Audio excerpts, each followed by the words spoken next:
Quatrième jour du septenaire à Noël. Célébrer Noël, c'est reconnaître l'autorité de Jésus. Chers frères et sœurs, que le Seigneur vous donne sa paix. Aujourd'hui, 20 décembre, nous méditons sur la quatrième antienne majeure du septenaire de Noël. Après la référence à la création et à l'exode du peuple d'Israël, que nous retrouvons respectivement dans les deux premières antiennes, l'antienne d'hier nous a révélé l'annonce prophétique de la venue du Messie, dont aujourd'hui nous retrouvons la particularité dans un autre attribut messianique, clé de David.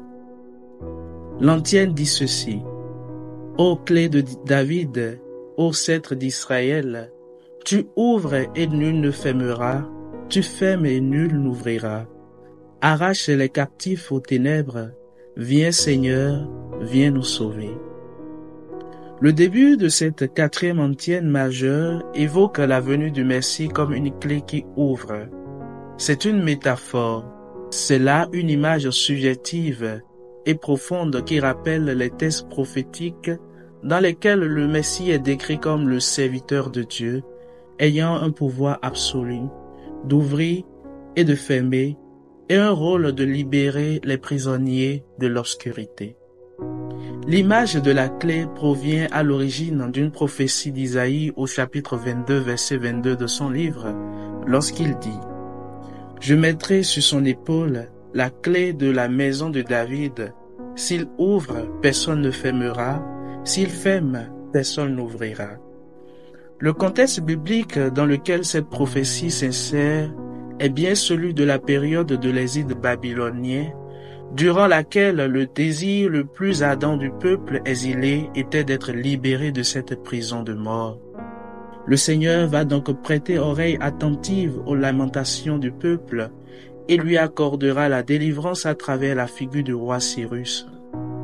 Nous ne pouvons que trouver dans cette expérience de libération la figure de ce que l'enfant Jésus, emmailloté dans la crèche de Bethléem, réalisera pour chaque homme au cœur du merveilleux mystère de l'incarnation. Lui, l'Emmanuel, est la clé qui ouvre les portes fermées, quelle qu'en soit la nature. Il a le pouvoir de libérer ceux qui sont prisonniers des ténèbres, que ce soit les ténèbres de l'ignorance, du péché ou de la souffrance. La clé, jadis au temps du prophète Isaïe, était aussi un signe de pouvoir, d'autorité et de grande responsabilité. C'est d'ailleurs ce qu'il souligne au chapitre 9, verset 5 de son livre en disant: « Un enfant nous est né, un fils nous a été donné, sur son épaule est le signe du pouvoir. » Cette autorité, cette responsabilité, le Christ l'a reçue à sa naissance et va l'accomplir jusqu'à sa mort. L'invocation de cette antienne trace un arc du début à la fin de la Bible, c'est-à-dire de la Genèse à l'Apocalypse, du premier au dernier jour, de l'origine à la promesse future.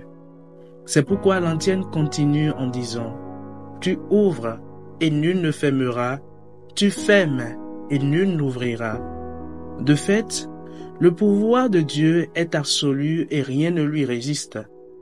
Dans le Nouveau Testament, cette prophétie que contient l'antienne de ce jour sera reprise dans l'Apocalypse de Saint Jean comme se référant au Christ. À ce propos, nous lisons: « À l'ange de l'église qui est à Philadelphie écrit: Ainsi parle le Saint, le vrai, celui qui détient la clé de David, celui qui ouvre et nul ne fermera, celui qui ferme et nul ne peut ouvrir. » Apocalypse 3, verset 7. Ici, nous retrouvons dans un premier temps une forte référence à ce que le Christ accomplira avec l'apôtre Pierre lorsqu'il dit: « Je te donnerai les clés du royaume des cieux, et tout ce que tu lieras sur la terre sera lié dans le ciel, et tout ce que tu délieras sur la terre sera délié dans le ciel. » Matthieu 16, verset 19.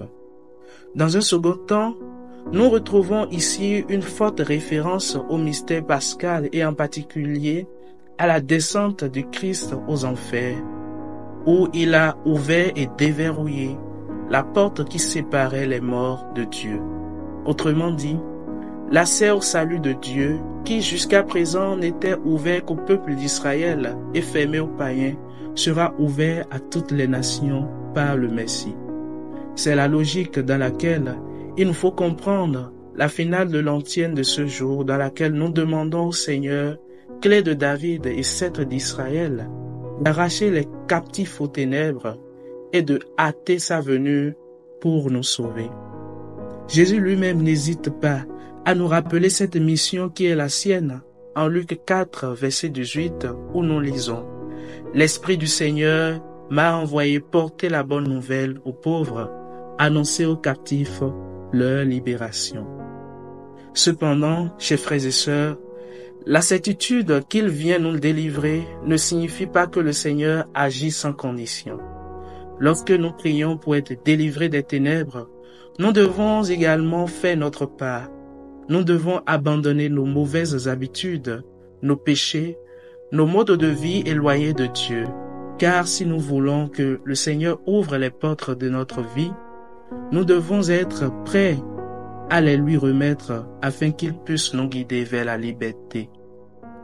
En ce 4e jour de notre septenaire, il convient que nous interrogions notre propre conscience en ces thèmes. Qu'est-ce qui maintient nos cœurs et nos vies emprisonnés et enfermés? Quelle porte doit être ouverte pour nous libérer afin de vivre paisiblement et avec confiance dans la présence de Dieu au milieu des bouleversements et des agitations que nous connaissons au quotidien? Et en nous efforçant personnellement à répondre à ces questions, gardons à cœur que célébrer Noël, c'est se laisser surprendre par un Dieu qui vient à notre rencontre avec son règne. Gardons à cœur qu'à Noël, Jésus est la vraie clé qui nous conduit et nous invite à entrer précisément dans un nouvel espace de vie lié au royaume de Dieu. Saint Bonaventure, dans un sermon sur le mystère de l'incarnation, nous dit que l'enfant Jésus est la clé qui ouvre l'accès à l'éternité et que par sa venue, il nous a obtenu la sublimité de la gloire finale à cause de l'éloignement de toute misère. Chers frères et sœurs, puisque nous louons aujourd'hui l'autorité divine de Jésus avec le symbole de la clé de David, demandons-lui avec ferveur de délivrer ceux qui sont captifs des ténèbres et qui peinent à laisser éblouir leur cœur par la lumière de la nativité.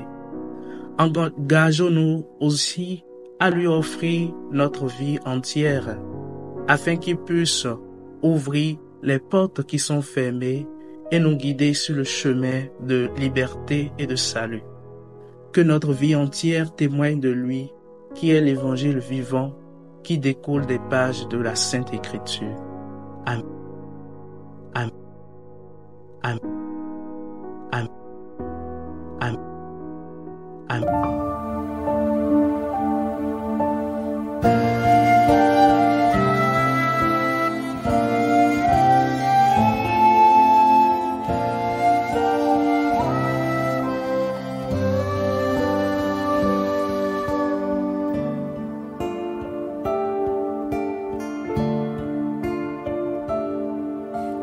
Viens Seigneur Jésus Emmanuel, nous t'attendons, salut de l'Éternel. Viens régner, mets ta loi dans nos cœurs. Viens nous sauver Jésus notre Seigneur.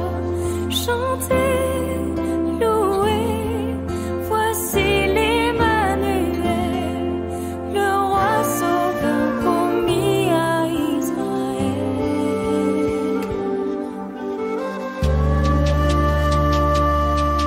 Oh, viens Seigneur, racine de Jessé, les peuples autour de toi sont rassemblés.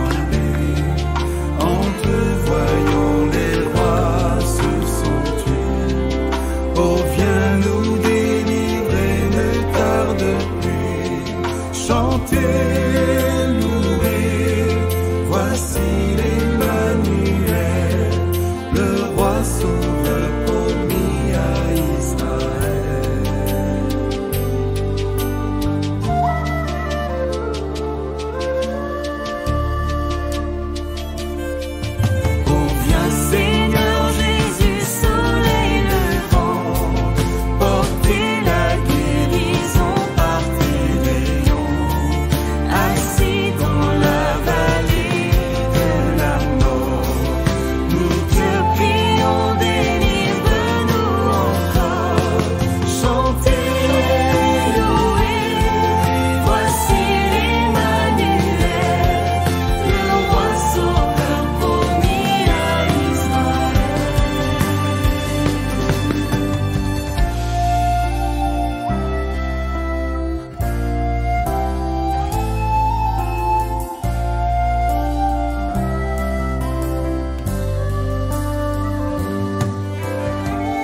Seigneur.